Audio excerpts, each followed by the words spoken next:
Alhamdulillahirrahmanirrahim. Puji syukur pada Allah Subhanahu wa Ta'ala, dan terima kasih atas kerawaannya Bapak Ibu. Hari ini di jam pertama ini kami berempat, saya, Sudah, kemudian Pak Karsidi, Mas Jadmiko, dan Mbak Ipana akan mengimbaskan budaya positif di sekolah kita. Ini adalah salah satu dari kewajiban kami dalam mengikuti program Guru Penggerak Angkatan ke-7. Selama presentasi nanti kalau ada pertanyaan ditahan dulu, ditanyakan nanti di sesi akhir setelah semua presenter memaparkan. Itu ya Bapak Ibu ya.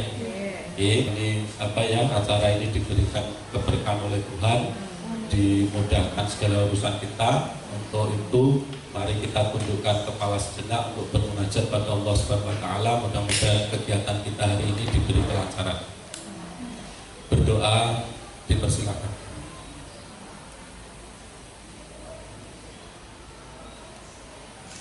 Amin. Selesai. Assalamualaikum warahmatullahi wabarakatuh. Damai sejahtera, Om Swastiastu, Namo Buddhaya, salam kebajikan rahayu. Bapak Ibu guru yang hebat, terima kasih kami sudah diberi kesempatan untuk memaparkan materi pembelajaran kami di program Guru Penggerak. Agenda kita pada kesempatan ini, yang pertama pembukaan, yang kedua kebutuhan dasar peserta didik, peran guru penggerak, restitusi, dan kesimpulan. Bapak Ibu guru hebat, untuk membangun budaya sekolah yang positif dengan lingkungan aman dan mendukung peserta didik menjadi pribadi yang berdaya, seimbang, dan bahagia, salah satu upaya yang dilakukan guru adalah memahami kebutuhan dasar yang mendasari perilaku manusia. Ki Hajar Dewantara mengumpamakan sekolah sebagai sebuah ladang tempat persemaian bibit agar bibit bisa berkembang secara maksimal.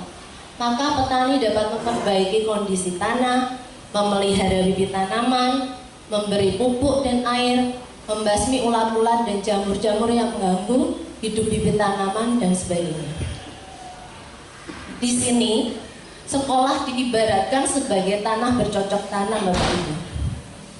Guru mengusahakan lingkungan yang menyenangkan, menjaga dan melindungi peserta didik dari hal-hal yang tidak baik. Karakter peserta didik akan tumbuh lebih baik sesuai dengan profil pelajar Pancasila.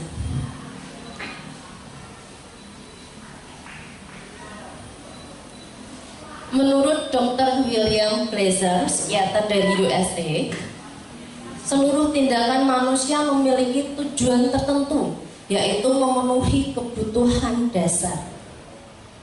Ketika kebutuhan dasar terpenuhi, maka orang akan tumbuh seimbang, dan sebaliknya apabila tidak, maka orang akan mengalami emosi negatif seperti bosan, kecewa, dan bahkan akan melakukan perbuatan yang bertentangan dengan nilai kebajikan atau melanggar peraturan. Nah, di sini terjadinya penyimpangan terhadap budaya positif atau norma kebajikan karena tidak terpenuhinya kebutuhan dasar manusia. Bapak Ibu, ini adalah 5 kebutuhan dasar manusia.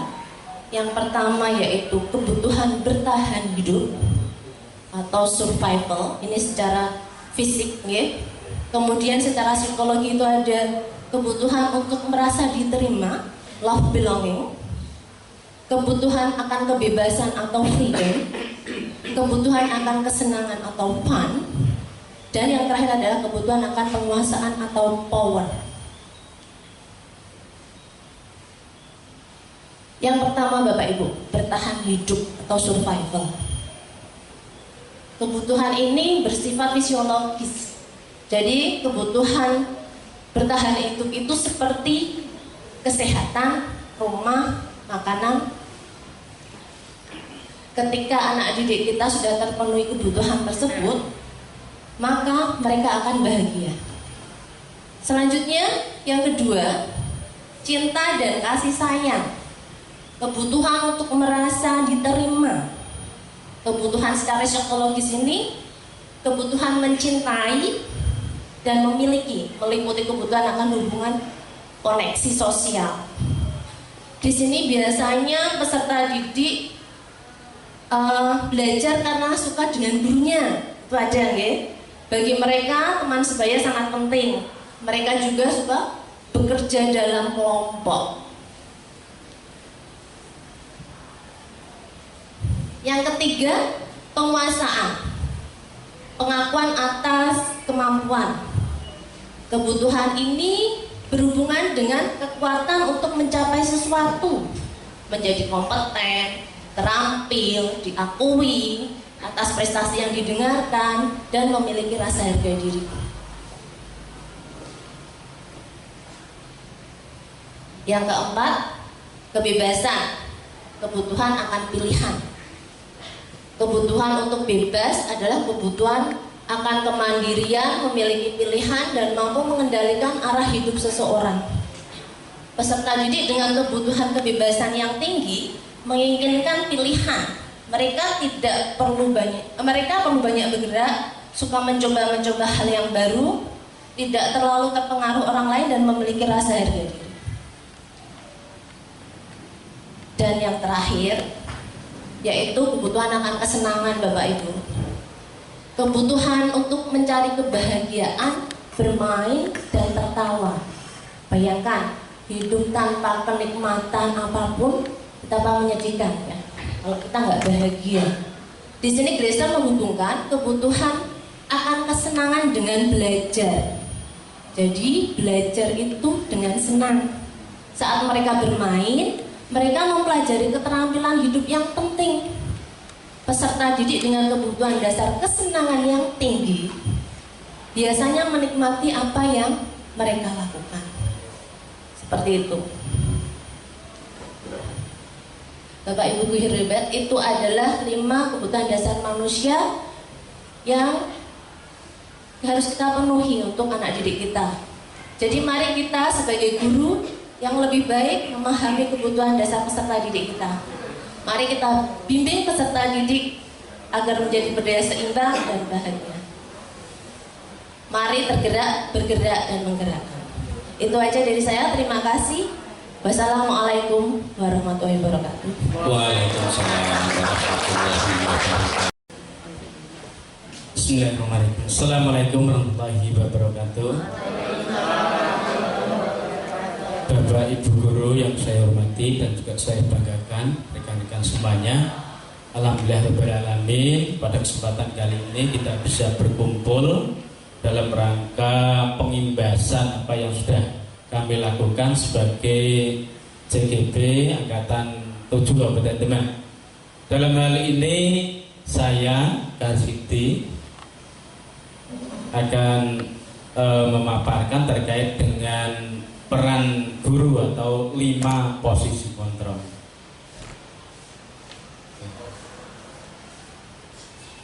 Sebenarnya topik yang ada di budaya positif ini banyak sekali, karena kami berempat sehingga bagi-bagi materi yang akan kami sampaikan. Bapak Ibu saya hormati, ini kita lihat bahwa peran kita pada pendidikan saat sekarang ini paling tidak mengendalikan putra-putri kita ataupun menuntun putra-putri kita untuk meraih kesuksesan dan kebahagiaan baik dunia dan akhirat. Berarti pertanggungjawabannya luar biasa nanti. Tidak hanya dunia tetapi akhirat. Di sini peran kita atau 5 posisi kontrol yang tentunya sudah kita laksanakan sekian puluh tahun. Nanti kita akan merefleksi diri kita pada posisi mana, atau kata Pak Sudar tadi, kita merenungi apa yang sudah kita laksanakan atau kita lakukan, sehingga nanti ada semacam kata bahasanya Pak Fuder itu taubat nasuha. Oke, Bapak Ibu, ini mengutip dari dari Gosen yang bukunya Restitution Sharing School Discipline, bahwa mengemukakan bahwa guru perlu meninjau kembali penerapan disiplin di dalam ruang-ruang kelas kita selama ini. Apakah telah efektif? Apakah berpusat memerdekakan dan memandirikan murid? Nah, ini bahasanya ya baru bahasa-bahasa ini yang kelihatannya loh kok beda. Bagaimana dan mengapa? Melalui serangkaian riset dan bersandar pada teori kontrol dari Dr. William Deser tadi yang sudah dikemukakan oleh Bu Ivana, Gosen berkesimpulan ada 5 posisi kontrol yang diterapkan oleh seorang guru. Kita perhatikan.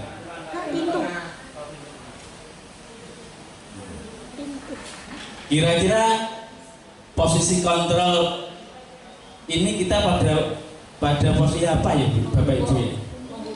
Sebagai oke, tepuk tangan untuk Bu Andi. Kok tepuk tangannya kok sepi, tepuk tangan. Penghukum.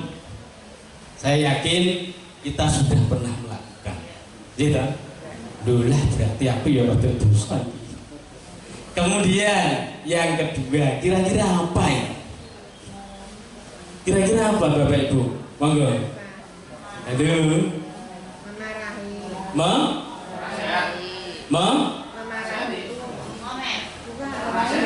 Menasihati. Oke. Daripada penasaran, saya buka sendiri. Pembuat orang merasa bersalah. Jadi minggu kehilangan. Wih lo, ojo ngomong. Kemudian yang ketiga, halo Bapak Ibu, yang ketiga, saya yakin panjenengan sudah melakukan ini. Kalau saya dengar adik-adik, nah seperti itu toh. Apa ini? Sebagai teman. Oh, sebagai teman. Oke, Bu Anik. Sona. Oke. Lanjut yang keempat. Sebagai pemantau atau pengawas atau monitor. Dan yang kelima sebagai, dari pakaiannya ini sudah kelihatan, oh manajer. Oke, berarti sebenarnya ya sudah kita lakukan semua ya. Oke, baik itu mulai dari penghukum sampai ke manajer. Hanya saja presentasinya ini akeh sing ndi yang gitu toh. Oke. Berikutnya, jadi posisi kontrol, 5 posisi kontrol tadi. Yang pertama sebagai penghukum itu biasanya bisa menggunakan hukuman fisik maupun verbal. Jadi tadi ono sing push up ataupun disengeni entek-entekan gitu toh.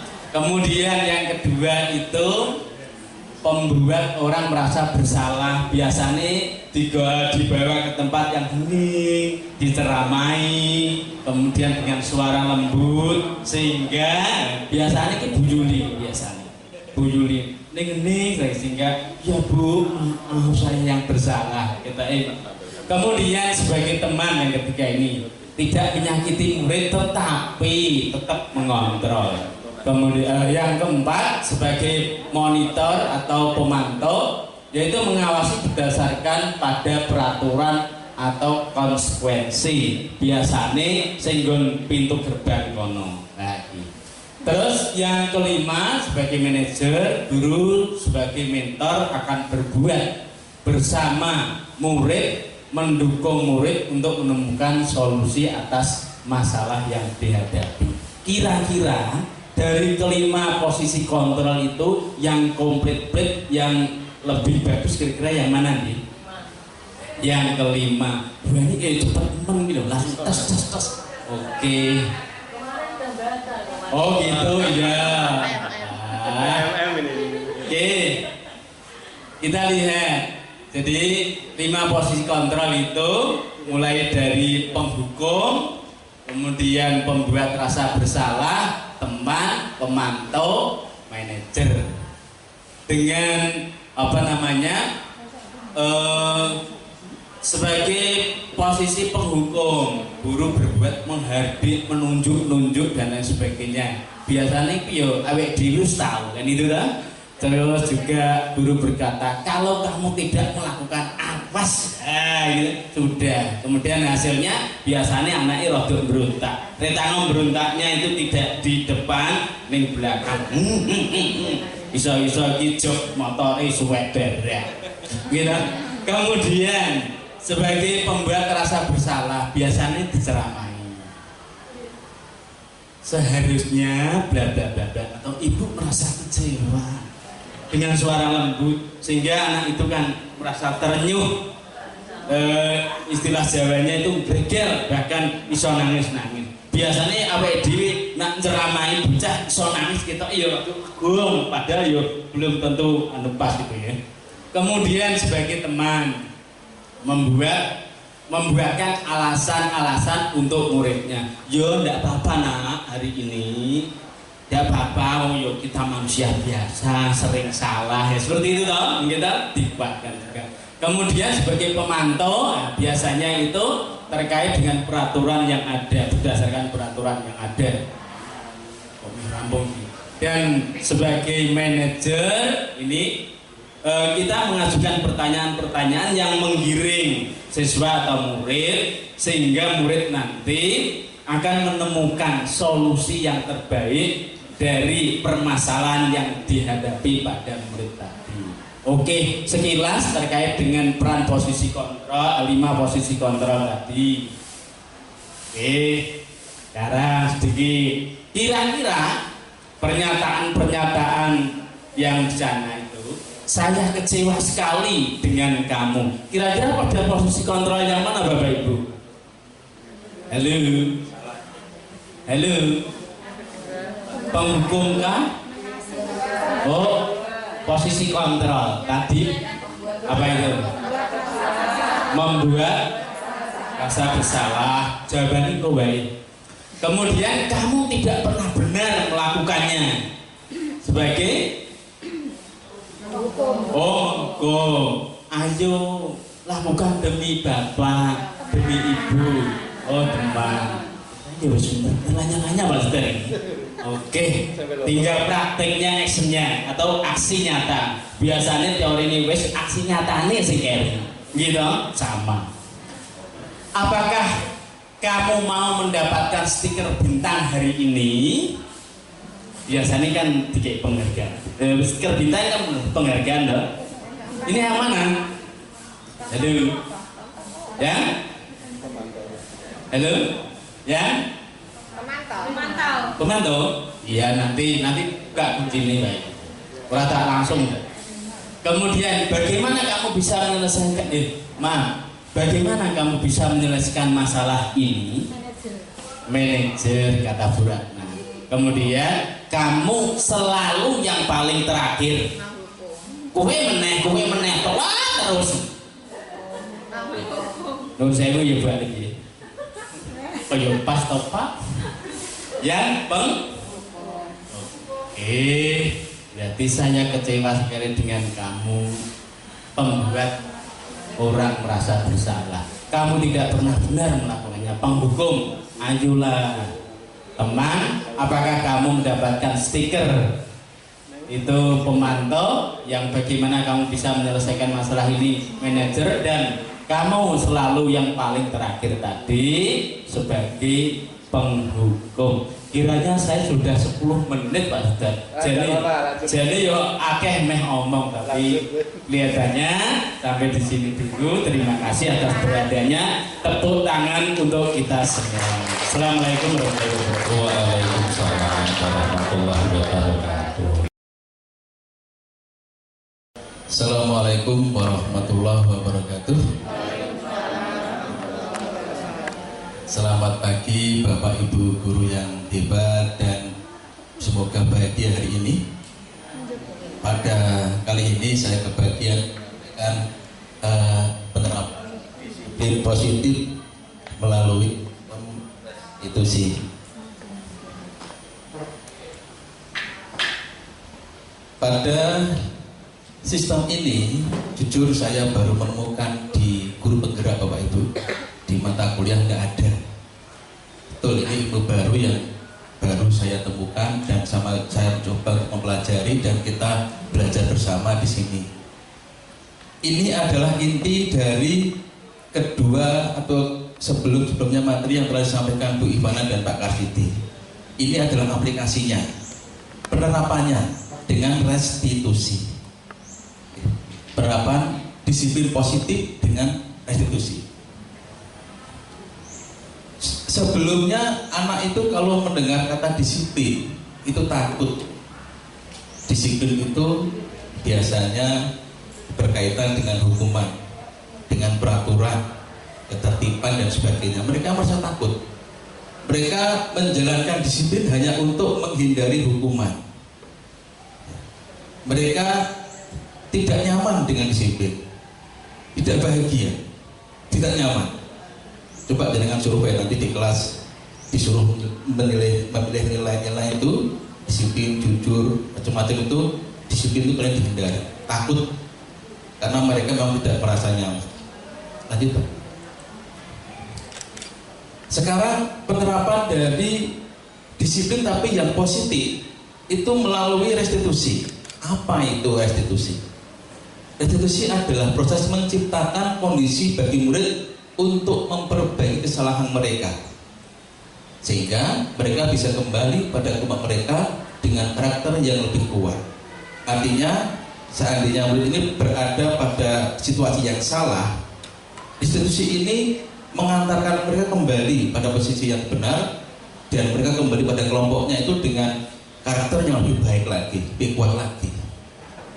Itu menurut dosen. Ya. Kemudian restitusi merupakan sebuah cara menanamkan disiplin positif pada murid. Ini caranya pakai metode ini. Dan inilah nanti yang kita pelajari. Dan kita harus menguasai ini. Semakin terampil kita menguasai ini dengan berbagai macam kasus yang ada pada murid kita akan semakin banyak berperan dan memberikan kontribusi positif bagi pembelajaran murid kita. Restitusi ini dikembangkan oleh pakar pendidikan yaitu Diana berdasarkan dari kontrol oleh Dr. William Deser. Ya. Jadi yang mengembangkan adalah pakar pendidikan Diana seperti ya, dosen, dan kemudian berdasarkan dari kontrol oleh William Glaser. Nah, itu. Lanjut Pak. Ya, ada yang terpotong ya. Restitusi membantu murid untuk menjadi lebih satu, memiliki tujuan. Dua, disiplin tapi yang positif. Dia berdisiplin tapi dia merasa bahagia, tidak takut, tidak tertekan dan sebagainya. Dia berdisiplin tetapi bahagia. Kemudian yang ketiga, memulihkan dirinya setelah berbuat salah. Ya. Penekanannya pada restitusi ini adalah bukanlah pada bagaimana berperilaku untuk menyenangkan orang lain atau menghindari ketidaknyamanan. Coba diperhatikan kalimat ini.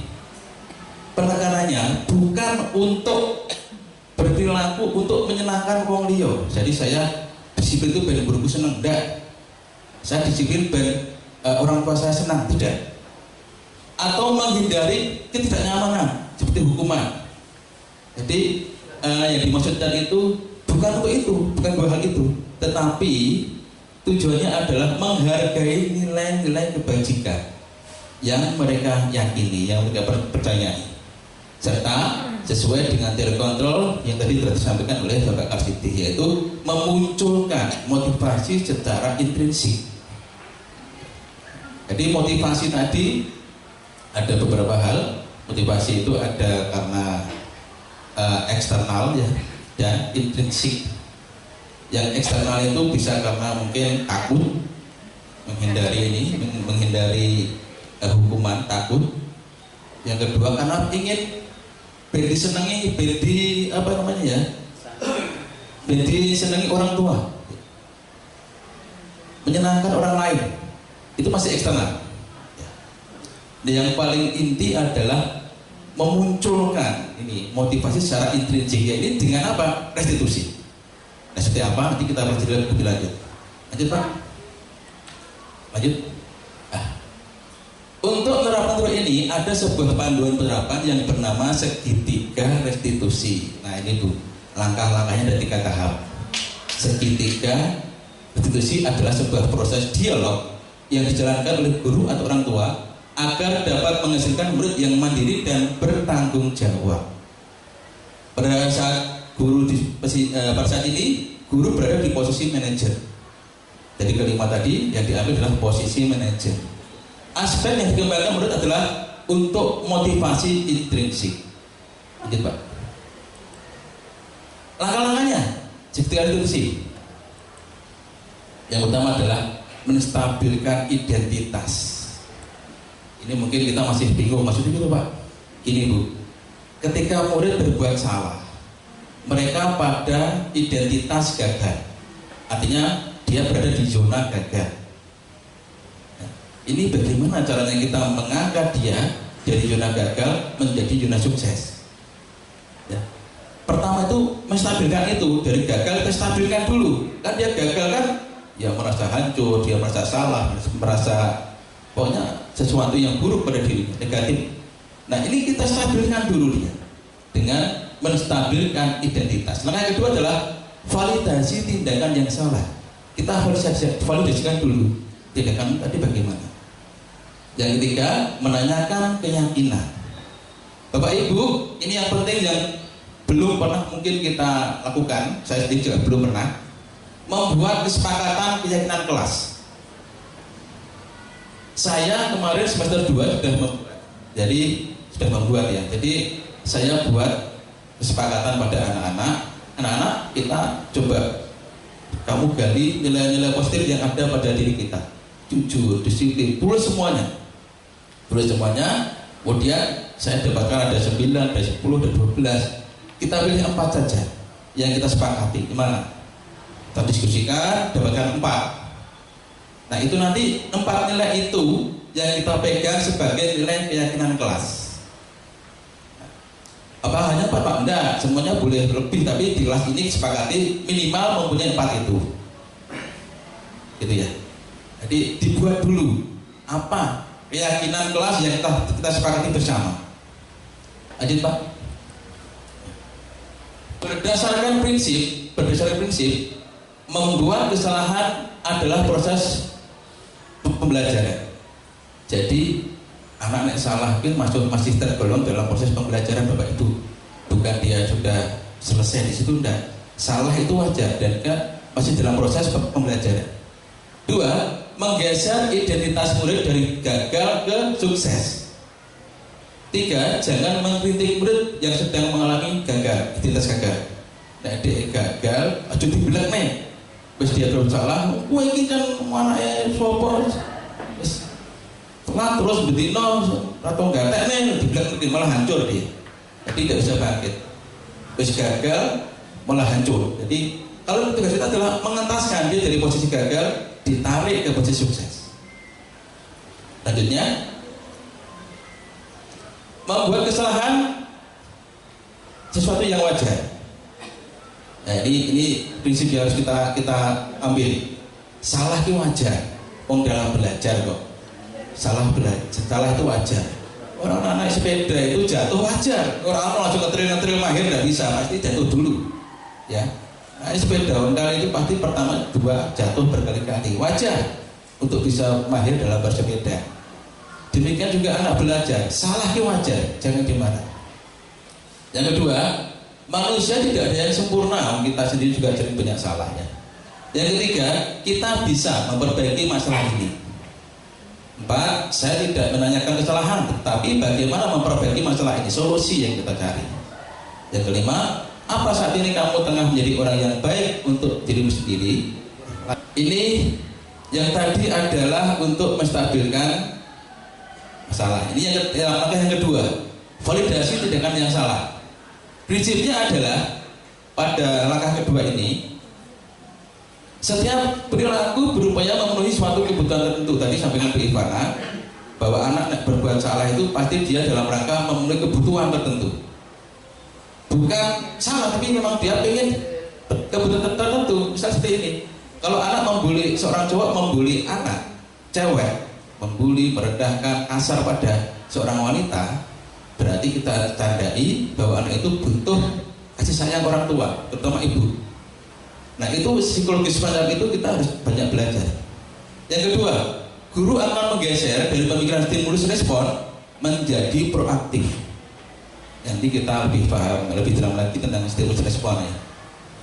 Yang ketiga, mengenali dan mengakui kebutuhan murid ini akan memperbaiki hubungan dengan murid. Jadi kalau kita bisa mengenali, oh bocah ini ternyata salah, berarti posisinya dia butuh ini, butuh kasih sayang, butuh kebebasan, butuh apa lagi. Nah ini kalau kita sudah bisa mengenal, kemudian kita mengetahui, maka kita akan ada hubungan yang baik dengan anak. Betul-betul kita hubungannya baik. Yang keempat, pernyataan disampaikan dengan nada yang suara yang tidak menghakimi atau memojokkan. Di datar saja, lembut saja, tidak jangan iki wis kodrate ngono goro-goro junasi ya mana ke teman tinti. Bukan seperti itu. Berikutnya, pernyataan yang bisa diajukan. Kamu bisa saja bertindak lebih gegabah lagi dari ini. Dua, kamu bukan melakukannya tanpa alasan tertentu. Tiga, kamu melakukannya karena mempertahankan sesuatu yang penting bagimu. Empat, mungkin kamu bisa mempelajari suatu perilaku baru yang belum efektif. Bersediakah kamu mempelajarinya? Lanjutnya Pak, langkah yang ketiga lagi. Nah ini langkah menanyakan keyakinan. Berdasarkan prinsip yaitu teori kontrol, mengatakan bahwa kita termotivasi secara intrinsik.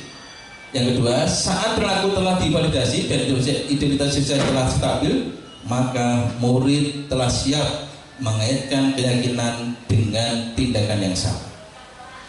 4. Ajukan pertanyaan.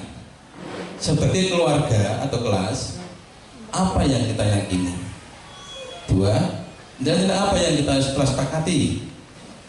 3. Seperti apa gambaran sebuah kelas yang ideal menurut kamu? Dan keempat, kamu ingin menjadi seorang seperti apa? Mungkin kita masih belum paham dengan ini ya.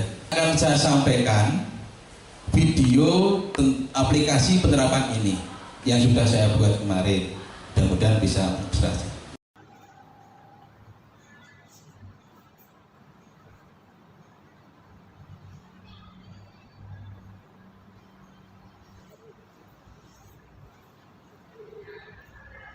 Apa ini ibadah? Apa ini? Sampaikan. Ya nanti setelah ini kamu coba kantor ya. Bapak ini untuk ya. Mbak Nabila, kenapa tadi kau ngepek? Maaf Pak, tadi malam saya tidak belajar, saya tidak menguasai materi. Oh begitu. Ya wajarlah. Semua orang juga pernah berbuat salah. Saya juga pernah berbuat salah. Semua manusia juga pernah berbuat salah. Kemudian pada saat kamu tidak belajar, kira-kira apa yang kamu pikirkan? Saya membuat contekan agar nilai saya bagus. Oh begitu. Kamu melakukan itu pasti punya alasan yang lain kan? Ya, saya ingin membanggakan kedua orang tua saya Pak dengan nilai yang bagus. Oh wajarlah. Semua orang juga pasti ingin membahagiakan kedua orang tua kita. Coba Mbak Nabila kita sama-sama lihat. Tindakan kamu menyetek tadi, kira-kira menurut Mbak Nabila itu bertentangan dengan prinsip yang kamu yakini tidak? Iya Pak, tindakan yang saya lakukan tadi tidak sesuai dengan prinsip yang saya yakini, yaitu sikap tidak jujur. Jadi menurut Mbak Nabila, prinsip mana yang telah kamu langgar? Ada Pak, yaitu prinsip tentang kejujuran. Saya telah berbuat tidak jujur. Sebenarnya saya ingin menjadi orang jujur Pak, tapi pada saat itu saya terpaksa. Oh begitu. Berarti kamu mau ya jadi orang yang punya sifat yang jujur? Ya mau tuh Pak. Kalau begitu, Mbak Nabila bersedia nggak untuk memperbaiki masalah ini? Saya bersedia, Kak. Kalau begitu, nanti kira-kira Mbak Nabila ingin menjadi seperti seorang apa? Saya ingin menjadi orang yang jujur, mandiri, dan percaya diri. Menurut Mbak Nabila, bagaimana perasaan Mbak Nabila ketika Mbak Nabila menjadi seorang seperti itu? Ya banggalah, Pak. Saya bisa jadi orang yang jujur, mandiri, dan percaya diri. Baiklah kalau begitu. Karena itu untuk kedepannya kita carikan solusi yang baik ya tentang pola belajarmu agar kamu nanti bisa mempersiapkan lebih baik, bisa siap ketika menghadapi tes-tes yang berikutnya. Oke, Mbak Nabila? Demikian Bapak Ibu yang saya sampaikan. Terima kasih atas waktunya dan segalanya. Saya akhiri. Assalamualaikum warahmatullahi wabarakatuh. Oke Bapak Ibu, itu giliran saya yang akan memaparkan presentasi berikutnya, menyimpulkan dari ketiganya Bapak Ibu ya. Jadi kan ada filosofinya KHD, kemudian ada budaya sekolahnya dari Bu Ivana, ada posisi kontrolnya Pak Kasugi, dan ada restudinya Pak Jati. Jadi saya akan mencoba mengambilkan benang merahnya kenapa seperti itu. Akan menyampaikan ini, saya akan mulai Bapak Ibu dari filosofi pendidikan Ki Hajar Dewantara. Kurikulum baru kita ini Bapak Ibu itu sebetulnya esensinya itu diambilkan dari filosofi tokoh besar yang kita miliki, yaitu Ki Hajar Dewantara. Jadi ada beberapa pendapat Ki Hajar yang masih sangat relevan dengan kondisi kita dan coba diambil oleh pemerintah untuk diterapkan, diadopsi di dalam kelas Bapak Ibu semuanya. Nah, saya akan mencoba mengingatkan kembali Bapak Ibu pendapat dari KHD, ada beberapa ya, setidaknya ada 3 ini Bapak Ibu. Guru itu harus menciptakan pembelajaran yang menuntun dan berpihak pada siswa. Teks berpihak pada siswa itu artinya student center.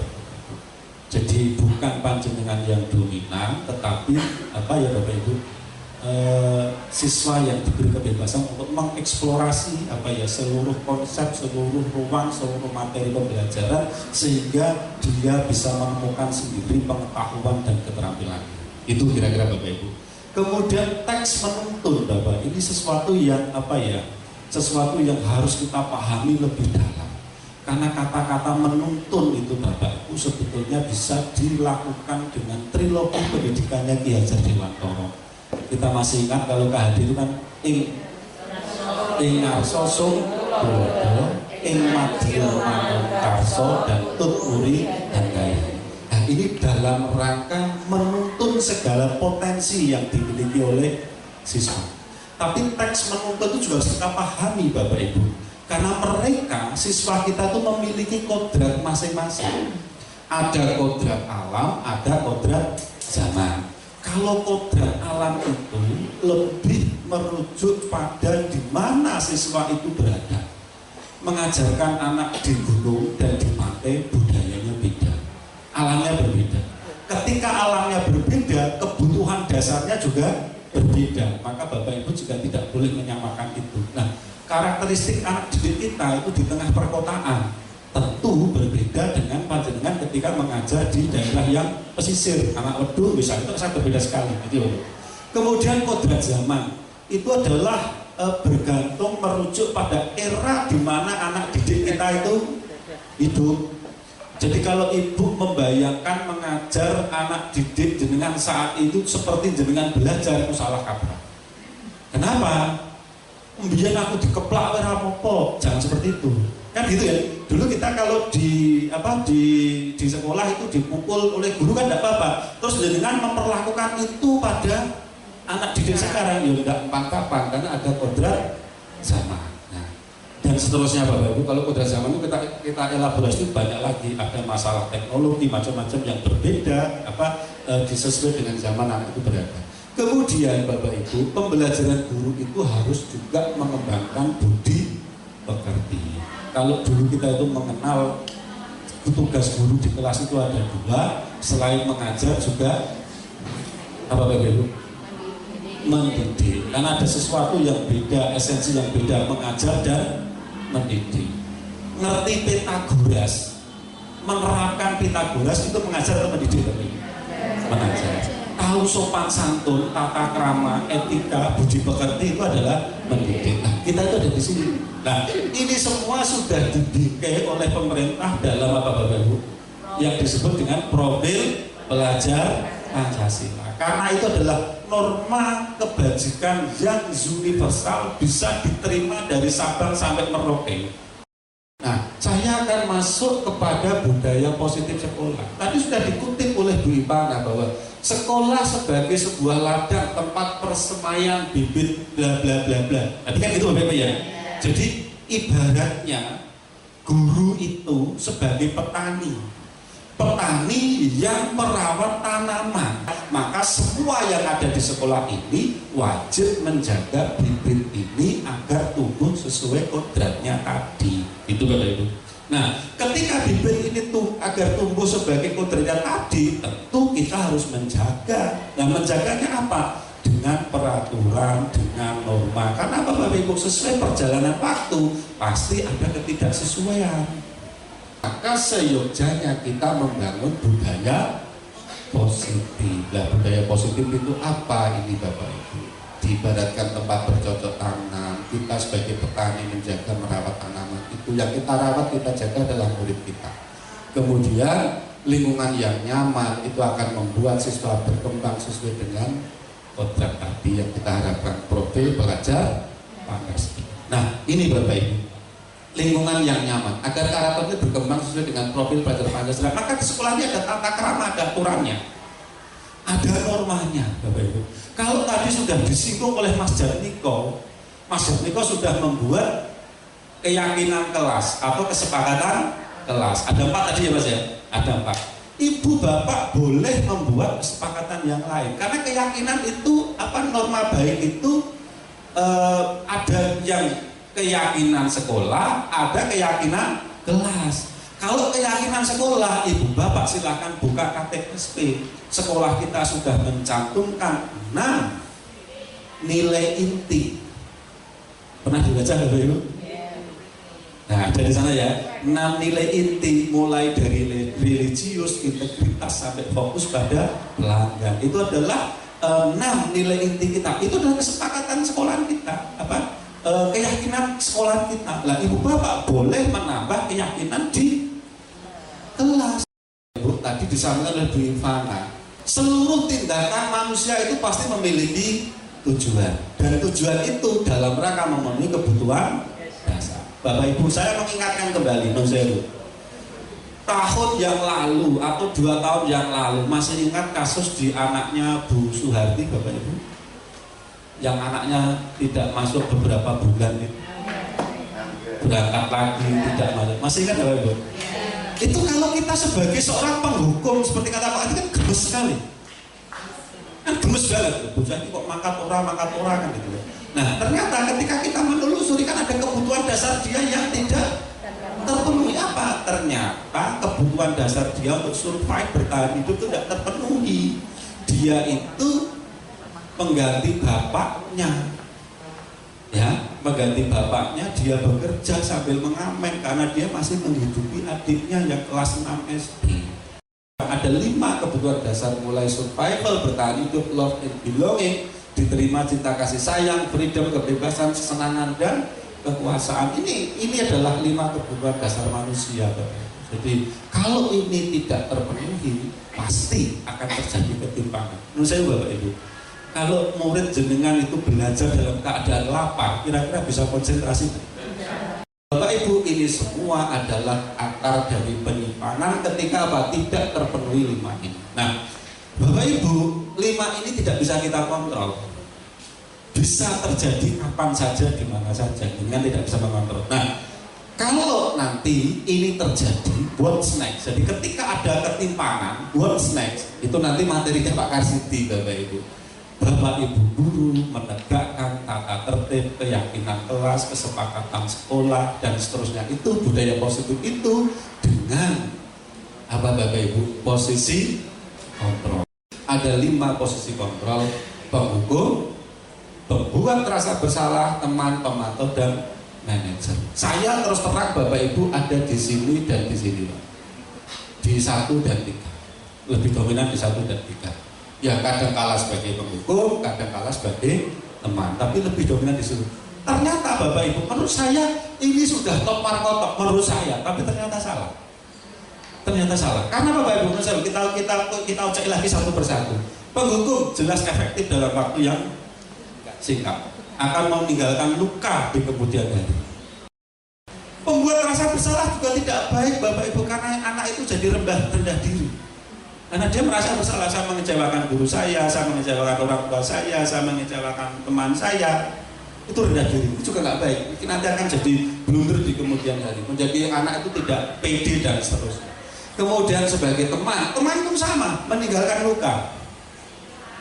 Selain meninggalkan luka Bapak Ibu, teman itu juga tidak bagus, karena menurut saya kalau gurunya yang dianggap sebagai teman itu masih ada di sini, kalau dia pindah kan nggak punya teman lagi. Pemantau juga begitu, ujung-ujungnya akan menegakkan disiplin dan akan meninggalkan luka juga. Nah, maka yang paling bagus adalah sebagai manajer. Karena apa Bapak Ibu? Kalau sebagai manajer itu anak diminta untuk introspeksi diri, merenungi dirinya. Oh ya, saya salah, saya melanggar kesepakatan ini. Dari manajer itu sebetulnya anak diminta bagaimana memperbaiki dirinya. Nah, ini yang penting Bapak Ibu. Ketika anak berhasil memperbaiki dirinya, maka self confidence itu muncul kembali dan seterusnya, maka dia akan bisa bangkit. Tadi dikatakan Pak Jatmiko, dia dari menuju zona sukses. Saya pesan sama teman-teman yang di STP 2K, dengan tolong hindari sebagai penghukum, cari posisi yang lain, sehingga kalau bisa ya di manajer aja, sehingga Bapak Ibu memang betul-betul memperkuat diri anak-anak kita.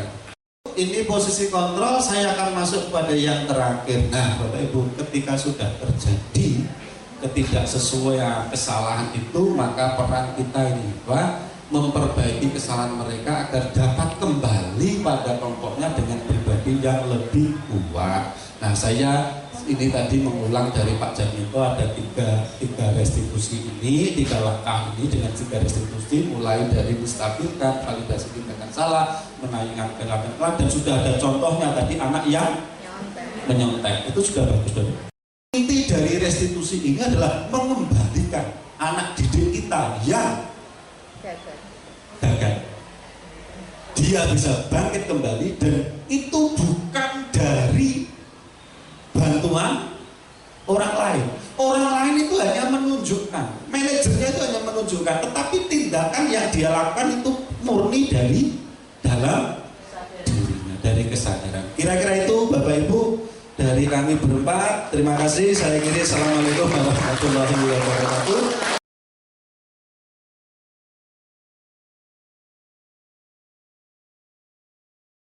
Assalamualaikum warahmatullahi wabarakatuh. Waalaikumsalam warahmatullahi wabarakatuh. Izin bertanya, bagaimana cara kita sebagai pendidik mengenali karakteristik siswa kita sehingga kita bisa mengetahui kebutuhan mereka?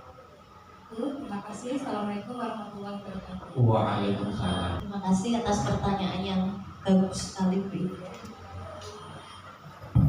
Tadi bagaimana cara kita sebagai pendidik mengenali karakteristik peserta didik kita agar kita mengetahui kebutuhannya.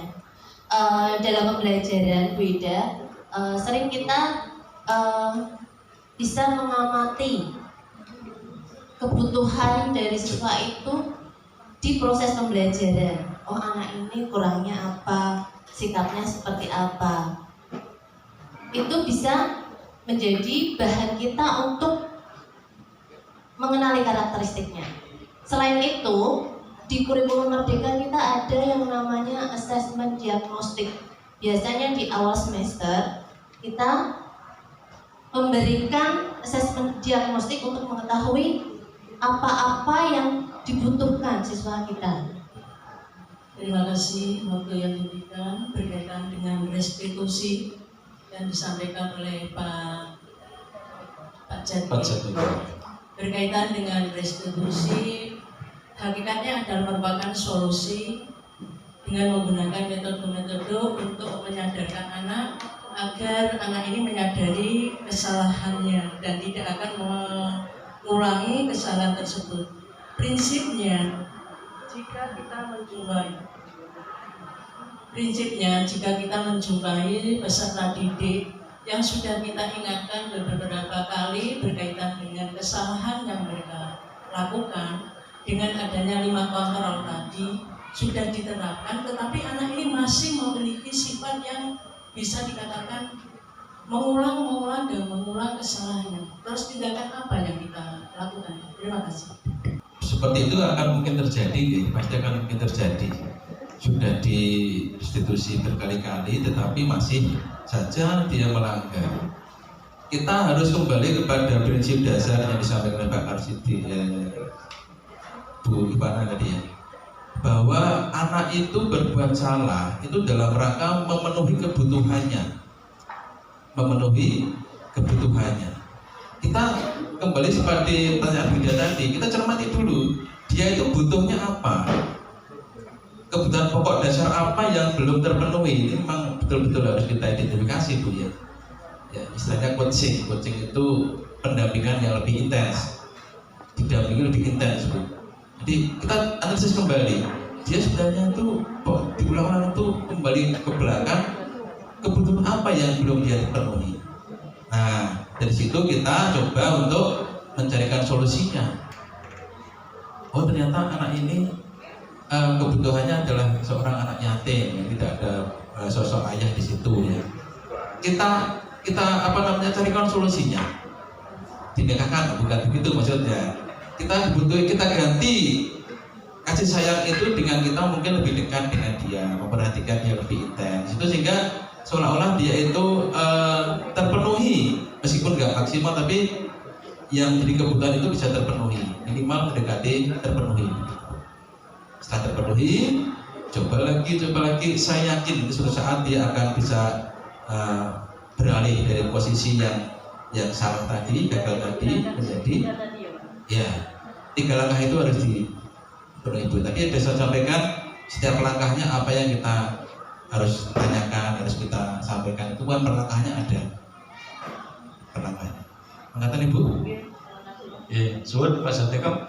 Sampun ya Bapak Ibu nggih? Masih ada yang lain? Tidak ada, Bapak Ibu, kami berempat mengucapkan terima kasih semua atas keparawannya. Saya akhiri, Assalamualaikum warahmatullahi wabarakatuh. Bapak Ibu, setelah ini langsung masuk jam pertama nggih.